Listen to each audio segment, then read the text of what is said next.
It's the fall equinox, and with that, the season of fall festivals begins. I had an unexpected day off, and, as it happened, the Mountain Life Festival was taking place today at the Mountain Farm Museum at the Okanagan Visitor Center in the Great Smoky Mountains National Park, after a 3-year absence. Always the history buff, it was a no-brainer to take a drive and then take a step back in time to mountain life, circa late 1800s to early 1900s, as the farm museum comes to life with folks in period costumes giving live demonstrations and, of course, some live mountain music. You can't have a mountain festival without mountain music, so join my kiddo and I as we return to a special day in the Great Smoky Mountains National Park. Hello everyone, we are in the Smokies, Okanagan Visitor Center, and the Heritage Farm Museum, and we're here today because they were having Heritage Day, where they have the entire farm opened up, and as you can see, there's quite a few people here. And they're going to be doing demonstrations of farm life back in the late 1800s to early 1900s. And they're going to have people talking, demonstrating, all kinds of cool stuff. And what a gorgeous day. Oh my God. Look at those mountains. And man, did it take a minute to get here. Just over 3 hours drive, and half that drive time was just getting from Gatlinburg to here. Traffic, yeah, well, it's the Smokies and it's the weekend, so yeah. So come on along, because we're gonna go in and check stuff out. Be right back, y'all. Okay, we're here in one of the first exhibits, and they got a little sign here, photographs of the time period. Fall in the mountains. For mountain farm families of the past, fall was a time of harvest and preparation, harvesting the products of months of labor and preparing for the coming winter. To accomplish these tasks, families and neighbors often came together to share the labor. The work went faster and also provided an opportunity for socializing. Okay. So we're going to come over here to the first little thingy that's happening. See what's going on.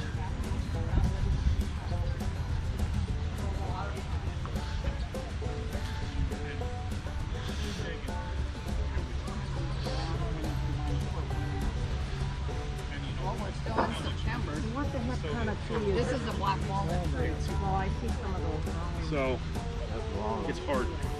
It's hard to get your soap right, and the potassium makes the soap sticky.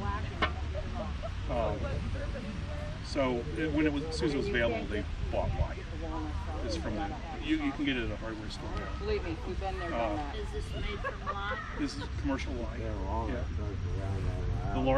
The lard is rendered right over here this spring, and collected from a hog raised here last year. So what do you put what all do you put in that to make the soap? So I melted the lard in here. This morning I mixed water and lye, and they spent a couple hours cooling. That's just dissolving the lye makes it very, very hot. Okay. And All right. No, I was going to make a note of the recipe. So the volunteer over there is making lye soap. so if you bleach out of air, And he's explaining the process. Now that is a fire.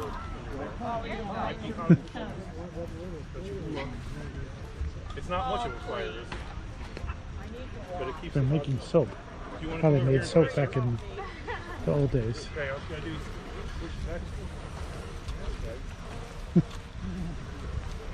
Okay. Very good. I forgot where I was. Ash.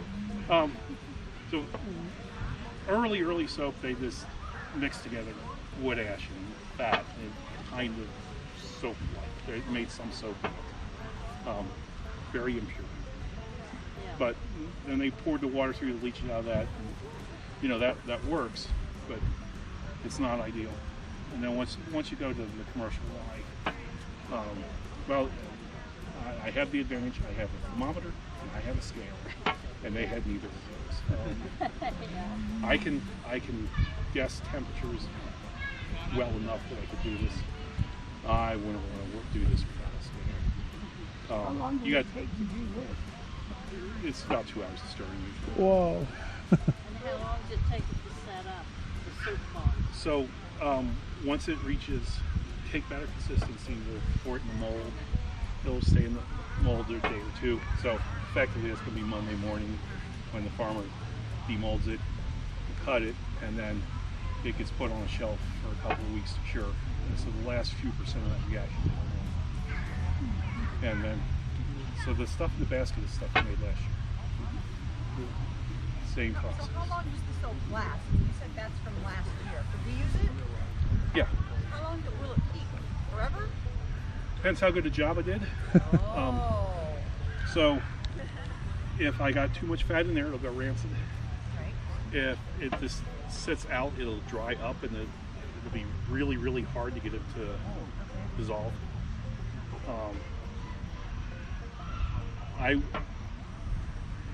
You try to use it up in the year, but it's probably good for 2. And you can always just make it with lots of extra caustic. Yeah, so It won't go rancid. basically animal fat and ash. So it's Laurie. Here we go. So making lye soap, which is what he's doing.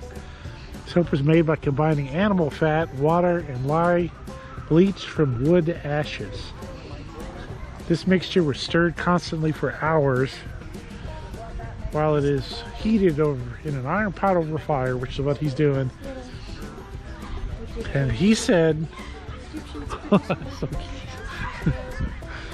that he's going to be stirring that. The stirring process is 2 hours. Man, you needed some patience back then. Okay, so we're going to move on to the next exhibit. This is the meat house, where they would store their meats.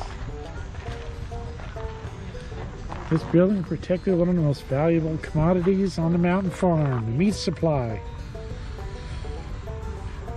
The most common meat was pork. Without refrigeration, salting, and smoking were the most common means of preserving meat, protecting it from insects and bacteria.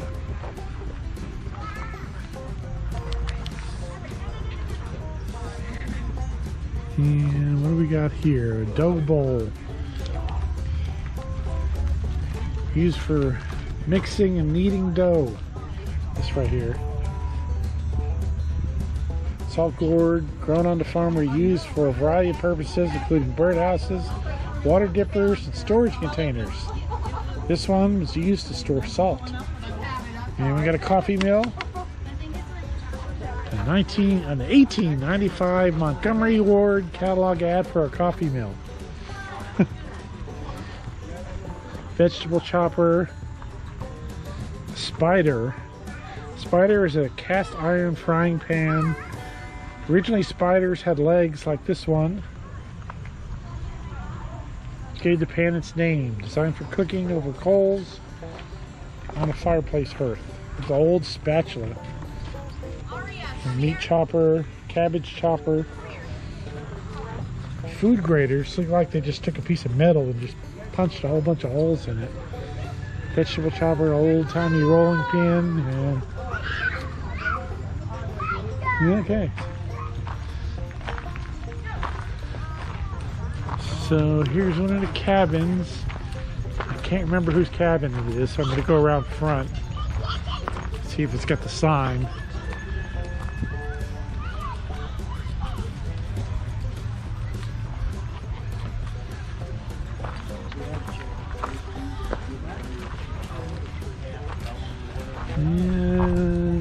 say whose cabin.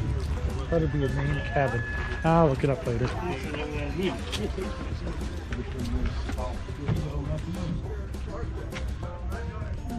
Old sewing machine. There's that old piano.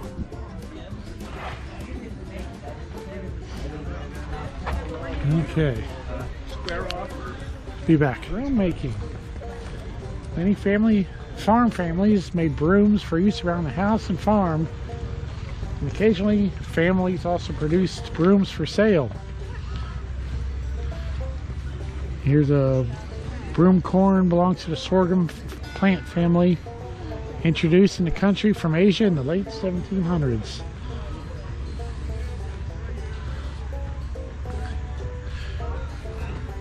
This is pretty close to the type of brooms they still make. It says today most of the broom corn for commercial broom making is grown in Mexico. With a whittled broom right here, made a variety of woods including birch, hickory, oak, and maple. This type of broom, a sapling 5 or 6 feet long, was at least 2 inches in diameter, was used. These are heavy-duty brooms for heavy-duty jobs, including sweeping yards and scrubbing floors. Yard brooms.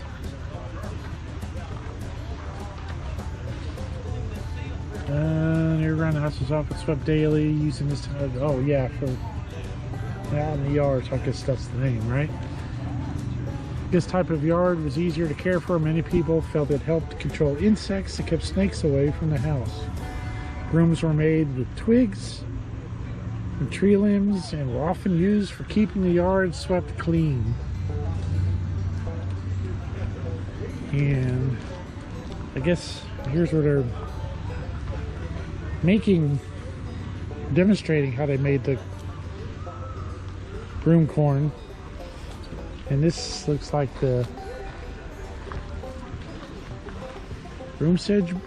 I don't know, but the person's not here, and hopefully when we come back through, the person will be back and we can take a look. Be back.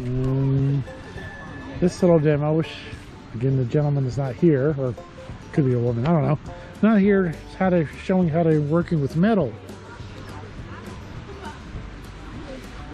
to make all kinds of cool stuff. With this copper thingy there.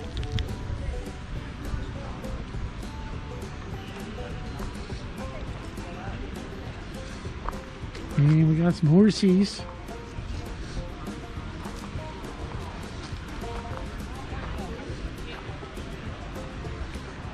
Which is probably going to be used for some type of demonstration later.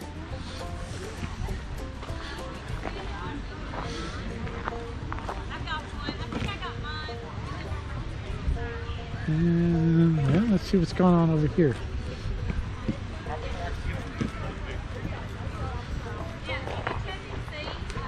Ah, apples.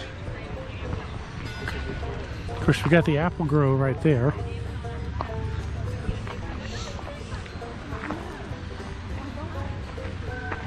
Ah, they're showing how all the different apple products that they made. There's the apple house, which is over there, I think.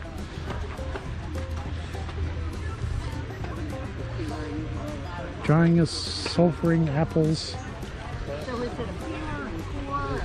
You've got apple cider, vinegar, homemade apple cider press.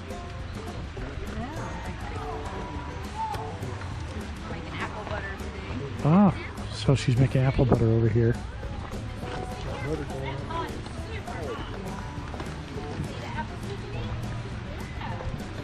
Do you want to help stir? You want to stir?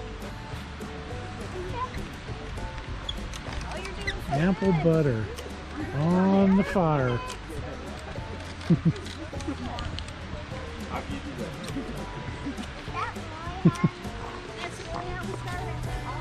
And she's over here peeling. Appalachian technology.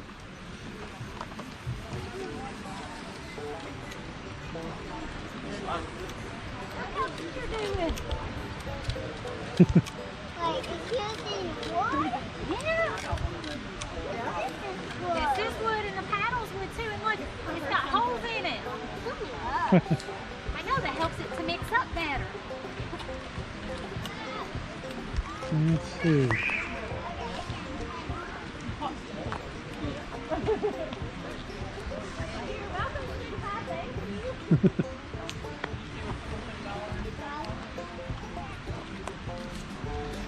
You're making something with apples over here. You can see the chopped apples in the iron pot.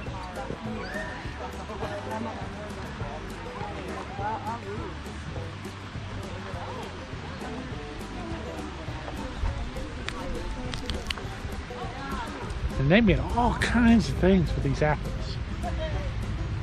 That sign, just all different types of products. And Hello. All day. But I'm done. It started about 10 this morning. food preservation for home canning, pickling, and drying were the main methods of food preservation. Pickling employed salt as a preservative to produce foods like sauerkraut from cabbage. For drying, slices of fruit and vegetables are spread out in the sun to dry, which removed the moisture from them.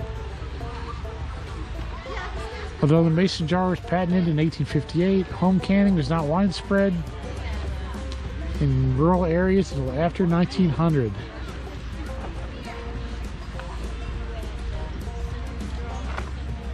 It's an early 1900s mason jar. Bell mason jar. They're still making them today. Cuties. Okay, we'll be back. Sorghum mill and furnace. Sorghum cane, crop grown on many mountain farms, used to produce sorghum molasses, which is what they used for sweetening as a sweetener back then, since sugar was not in abundance.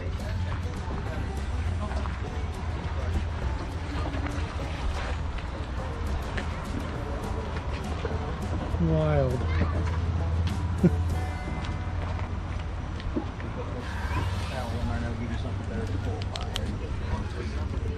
And let's see what we got going on over here.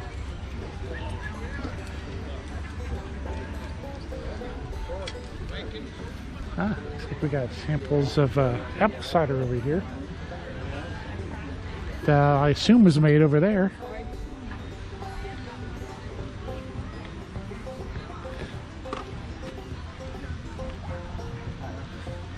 So we're gonna try some of that out. Okay, so homemade apple cider. That box is a trash can. So let's give this a stop and just try. Wow, that's quite good. Holy crap, man! That's something else. Keep on turning. You ready? Got one in here. It's going to slow down a bit. Keep going. Uh-oh. Keep going. Yeah, it gets tough. Lord, are you going to help me? Keep going. Keep going. Keep going. Just for they're pressing the apples for the juice. Alright, that was one. Here comes the next one. You ready? Turn as fast as you can. As fast as you can. As fast as you can. Oh. Hey, buddy. Come back. Watch your face. Don't get your face too close. Here, let me do it. Yeah, I've done all the other stuff. Alright, you ready? Let's go. Here we go. So they're smashing the apples there. Let's see if I can go around and get a backside view of that.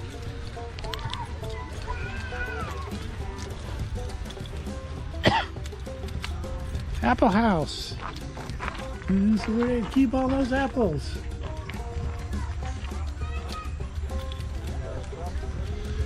Okay. No.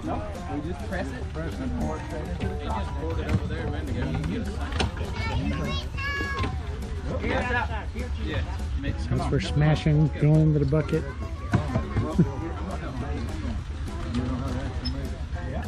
Squeezing it. But then eventually it turns to vinegar, but I mean, there's a process to make vinegar. Well, yeah, we can add water to those apple peelings over there and just let it sit, and then it'll turn into vinegar.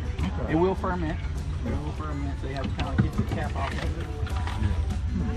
Makes like our cat. Awesome. Okay. Gonna move on to the. Do you want to try smushing an apple? No? Okay.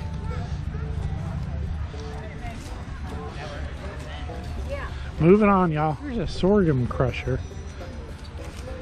What they'll do is, that's probably what the horse is over there for. Attach the horse, walk him around in a circle, and as he goes around, you get the crusher here, and they run the cane, which crushes it, and the juices are caught and filtered right there. And most likely, I'm not an expert here, since that's the sorghum thingy over there, that's where it gets processed with the heat and turned into basically the sorghum sweetener, which is what they use for sugar. Okay. Let's see what we got going on over here. Okay, so we are at Blacksmiths. House where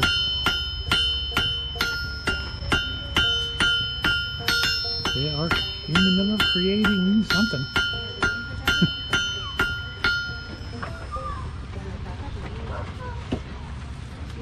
Yep, so right now we are at a dull red heat. We have to get the metal hot enough in order it to be soft enough to be flexible and to bend with the hammer.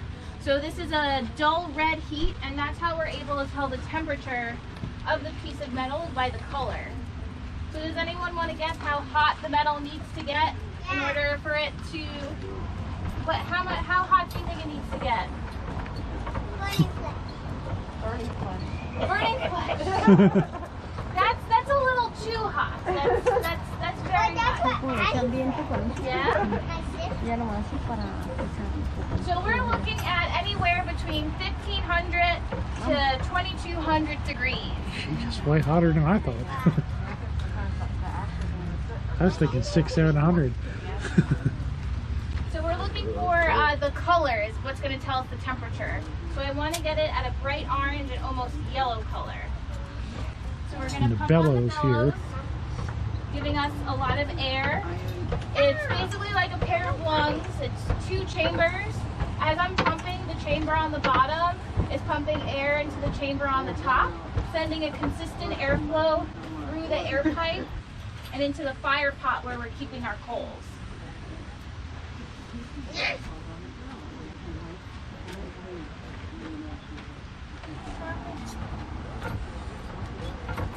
And for fuel, I'm using a combination of coal and coke. So what coke is basically coal with all the impurities burned out of it. You may smell a little bit of sulfur right now, and that is all that impurities being burned out. And when we get coke, it's definitely more efficient. It burns longer and stronger. Oh my Wow, look at that. goodness. Oh my goodness.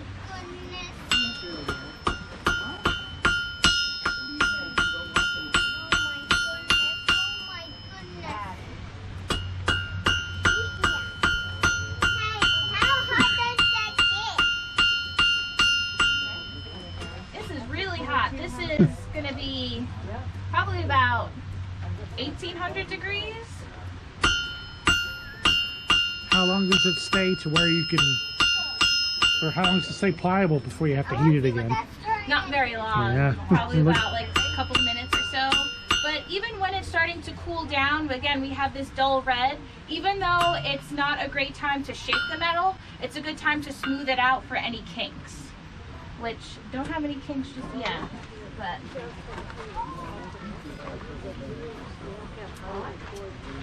And what I'm starting off with is a piece of square mild steel. We call it square stock. And today I'm making an ornamental hook. This is one that I made earlier. It's not my best work, but I'm still learning. It's all a learning curve. So the first thing that I need to do is make a point at the end here, because the first part of the hook I'm going to make is this scroll. How long did it take you to do that?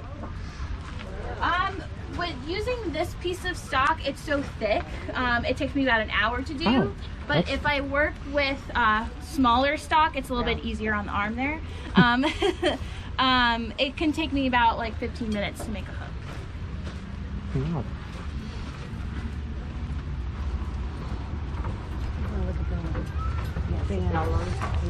Okay, so that was real interesting.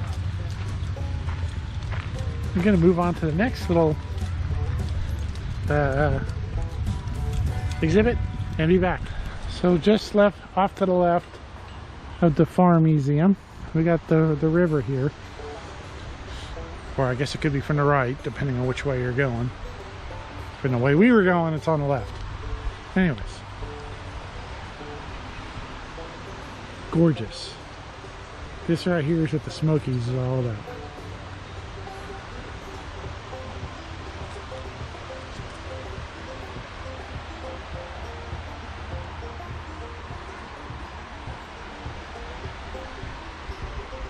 Okay, be back. Walking up to the barn, just surprisingly, not a cantilever barn, I think that's what that's called, which is kind of the popular design of barns in this area.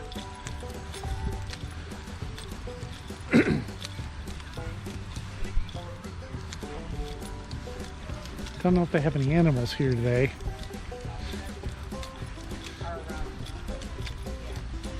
We're gonna go check it out.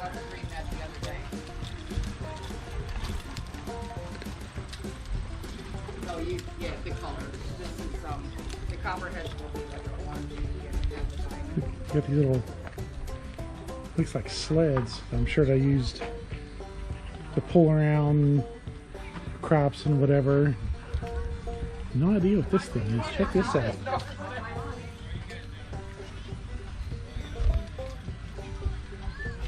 That's cool. I'm gonna get a picture of it so I can maybe find out what it is later. I'll look it up. Here we got an old wagon.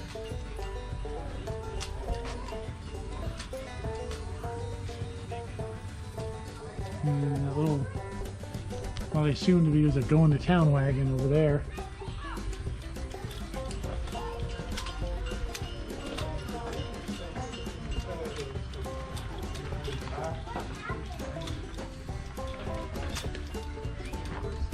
And the plows.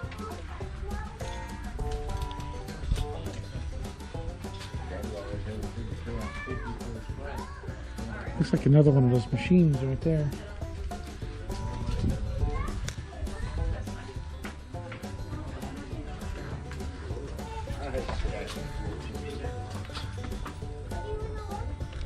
Some extra wagon wheels.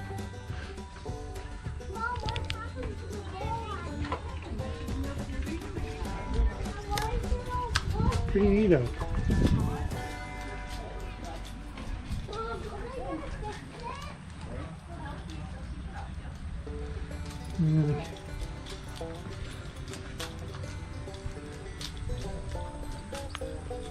Try and get a better look at that other wagon.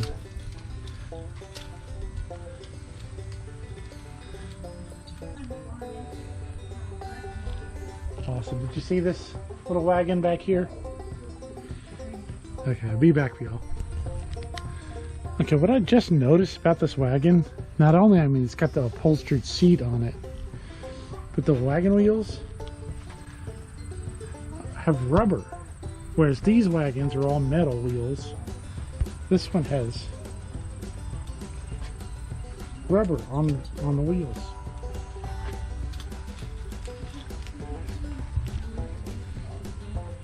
Yeah, pretty cool. I'm gonna have to find out a little bit more about this wagon.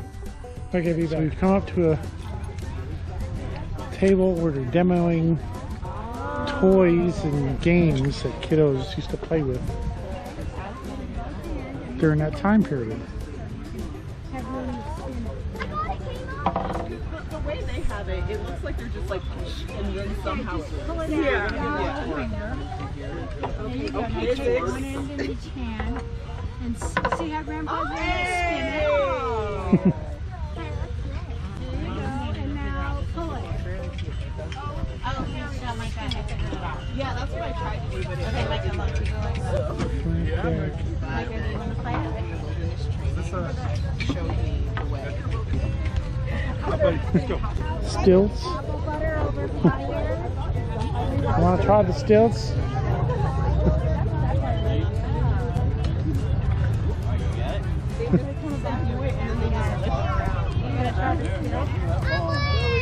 Check that out. You pull the sides of the string, you get the little kitty cat or bear or whatever the animal is there. Oh, that one is a kitty cat. You get it to climb up the rope.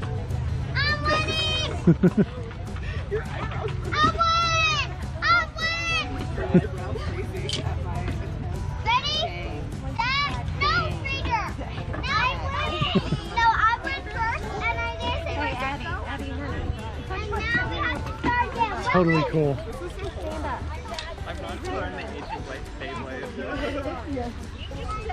Be back, y'all. Okay, another exhibit about the harvesting and processing of corn. We got a corn knife, cutting down corn stalks, corn cob pipe, corn whiskey.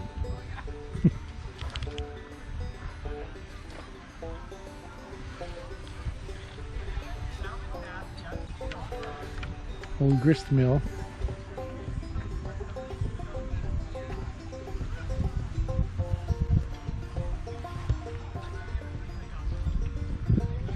Oh, that's a corn sheller. Homemade corn sheller. Huh.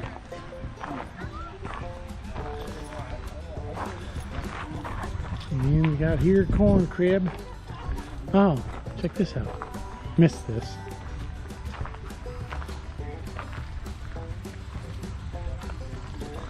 So you put your ear of corn in there,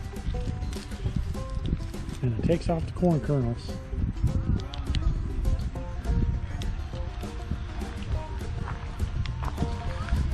You need the corn crib.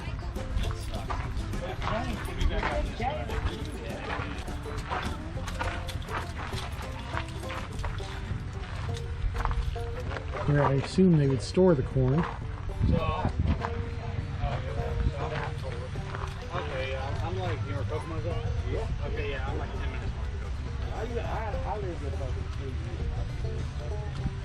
Yeah, not a lot to do around there.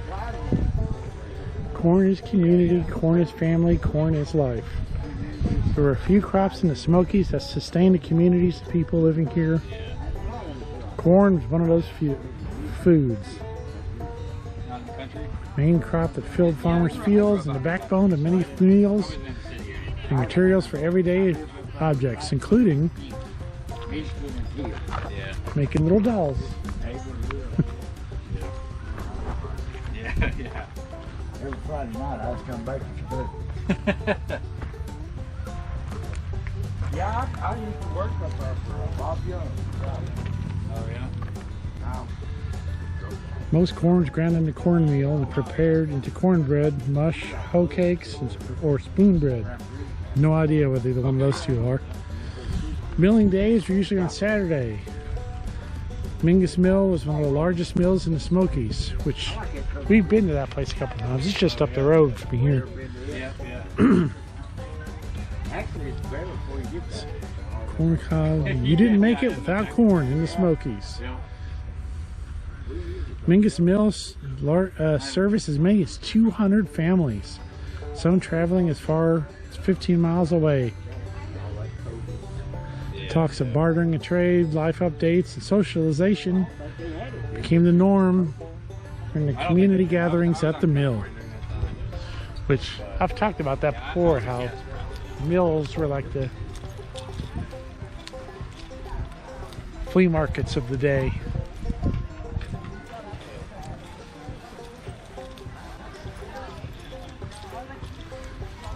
Okay, so we're gonna come over to this wagon right here.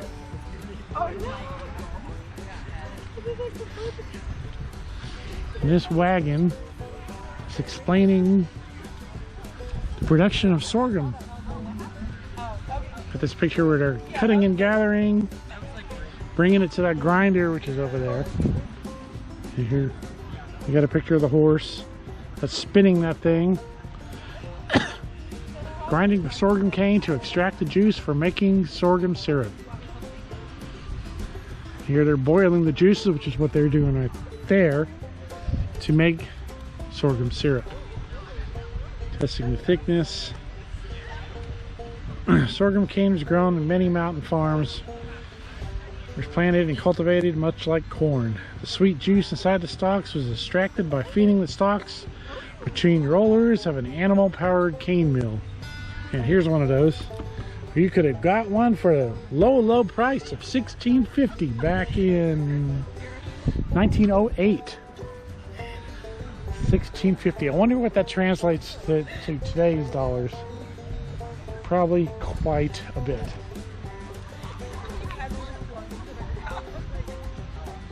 There's the evaporator pans, which I think it's those. What's what they were stirring that juice stuff in over there.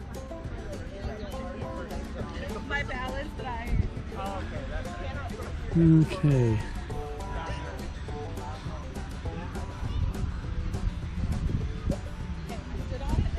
Let's get in.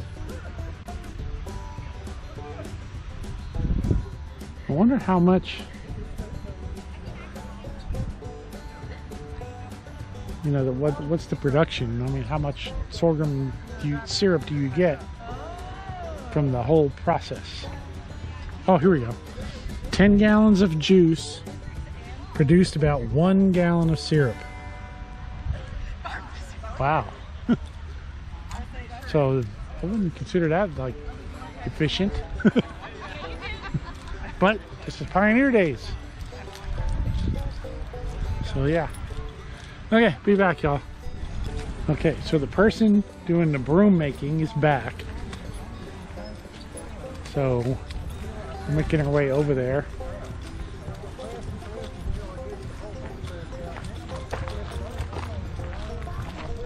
So we can watch.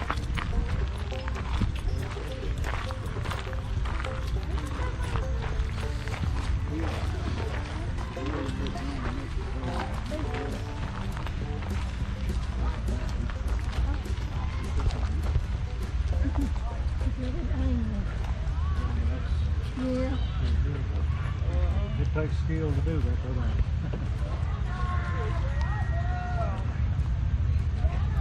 You got red ribbons, that's what we used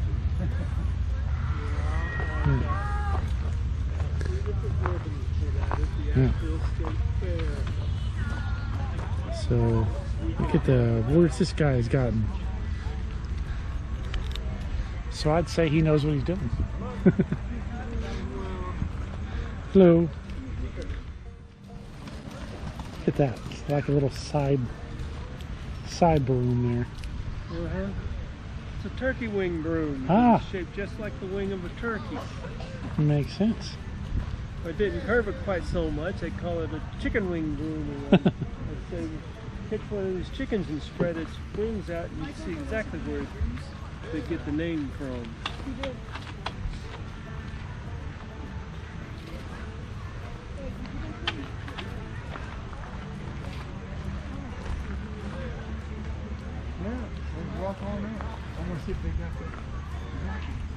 What type of is this a grass? Or type of grass? It's sorghum. Oh, just so like this they're is squeezing and oh, boiling okay. over there. So this is all. In fact, that's where I got the stock from. The stalks grow anywhere from 10 to 14 feet tall like that. And they have tassels on the end like this that are full of seeds. And traditionally, when just before harvest, they take and break stalks so that we begin drying and hang down. And then they let them get so dry as they will in the field. Yeah. And then they go through and harvest all the stalks. And they hang them up just like they used to hang tobacco. Right. To dry more. And then they take a comb and comb all those seeds out until they come up with this, which I use to make brooms out of. Huh, so not only was sorghum a food source, Yeah. they made brooms out of it. And they would save a certain amount of the seeds for Next planting season. for next planting season. Yeah. Most of them would go for chicken feed. Ah, Yeah, you gotta break it in. You gotta break them in. so yeah, sorghum is important. And just like on the farm, corn. Okay, they get corn from it. We eat it either as fresh sweet corn or when it's dried and ground, and the cornmeal is cornbread. But in addition, the husks would be saved to make fire starter, ropes, chair seating, among other Dolls, things. like they were doing over there. Yeah. And then they would make fodder stacks of the corn stalks Uh-huh. and save it for winter feed for the animals. They would chop it up, you know, to make winter feed for the horses and cows that they were, you know, wanting to support during the winter. Right. No, corn was an integral part of the farm economy. No part of it went to waste. Some of the, how you say, the shucks would be saved and be used in the outhouse. You know? Well, they had to wipe somewhere, all right. They would use it to stuff mattresses with. Yeah, I've seen that.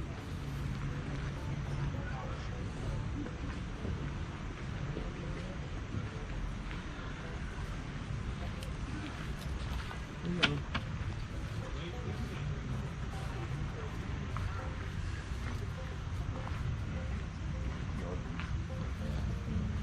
Yeah, they used it. You see the gravel path out here? That's how their yards were around the cabin. They didn't allow greenery around the cabin. Each day the housewife would sweep her yard clean of twigs and leaves and other trash that had come up. Keep the yard clean. Well, it was, part of it was a health measure. To keep the varmints away. Number one being snakes, you know? Oh yeah. So she would sweep the yard daily with the yard broom like this. And that wasn't the only thing that she did outdoors. It was her responsibility to keep the kitchen garden. The only thing that her man or husband would do for the garden was he would plow it. Other than that, from planting to harvesting, and anything in between was her responsibility.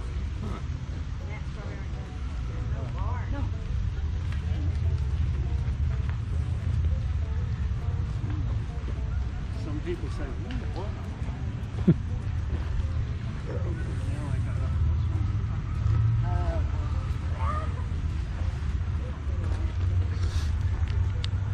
This is pretty cool, man. Take and give it a bend like that.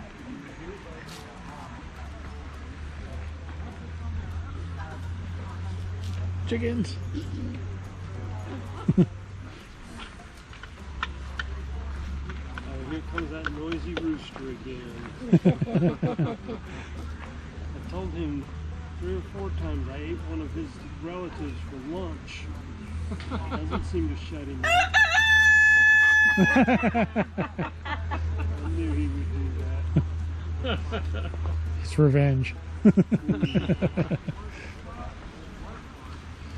See, I don't mind people keeping chickens for eggs. Just don't keep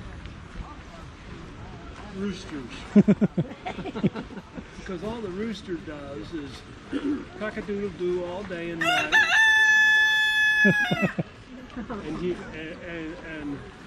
and impregnating the chickens, but they don't need that to produce eggs. You know?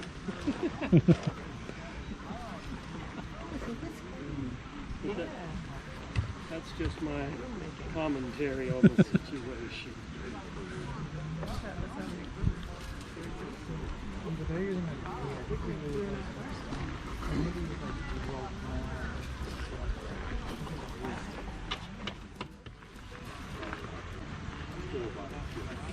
I'm giving it a bend so as it will have, making turkey wing grooves.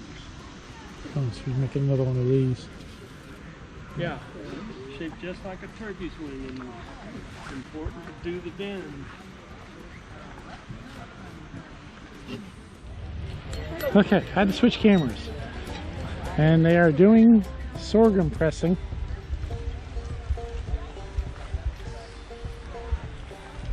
I was waiting for this.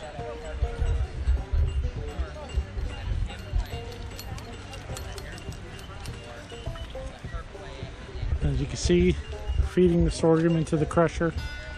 And the bucket right there is filling up with the juices. They're using an ass.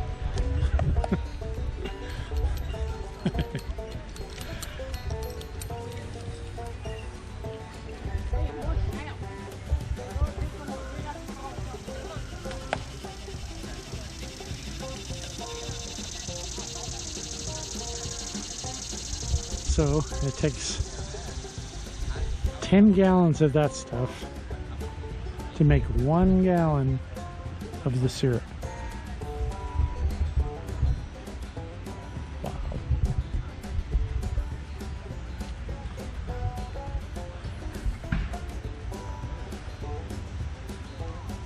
And there she is taking the juices over to the cooker thing. Dang it. Had it remembering what this is. To see how they're using the burlap to filter the pulp and stuff out of it.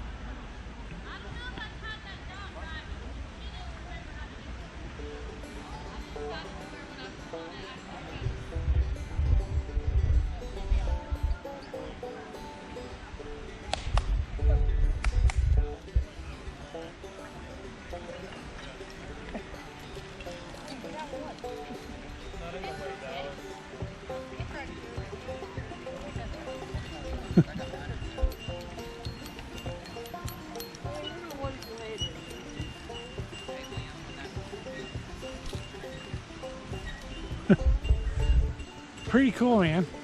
Okay, so we're gonna go over and find the source of the music that's been playing. Be back.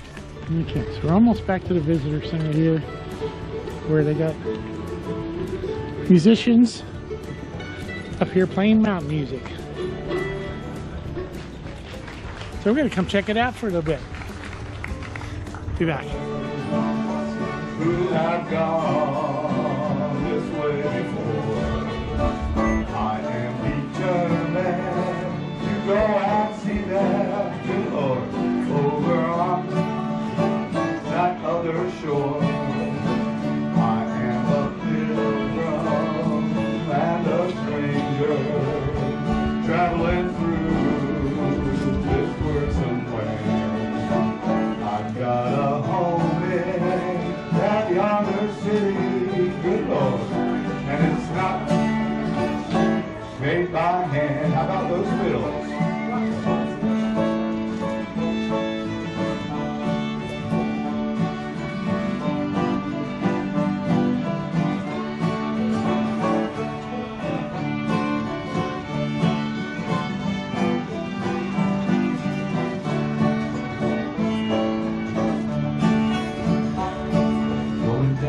To the river of Jordan, just to bathe my weary soul.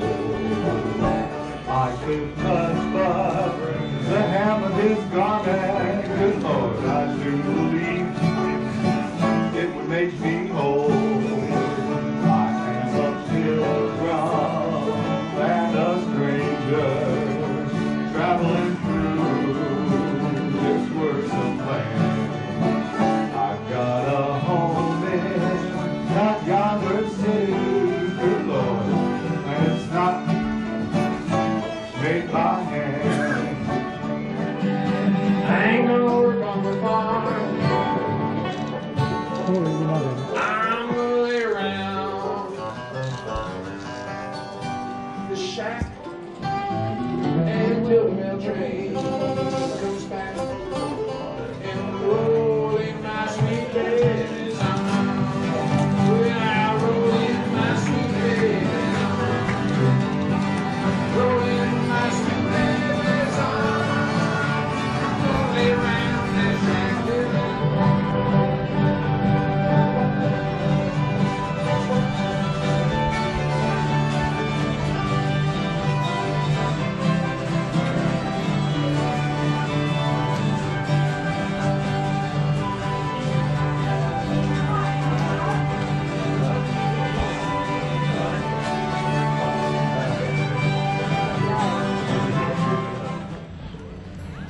Alrighty. So that was the Mountain Farm Museum Heritage Days. I knew that they did this. And when I saw it was they were having it today, had to come down and check it out. At the Okanalufti, don't know if I'm saying that right, Visitor Center over there. And boy, does it attract some folks.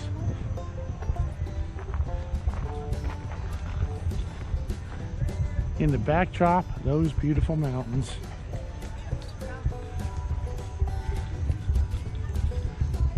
Making our way back to the car.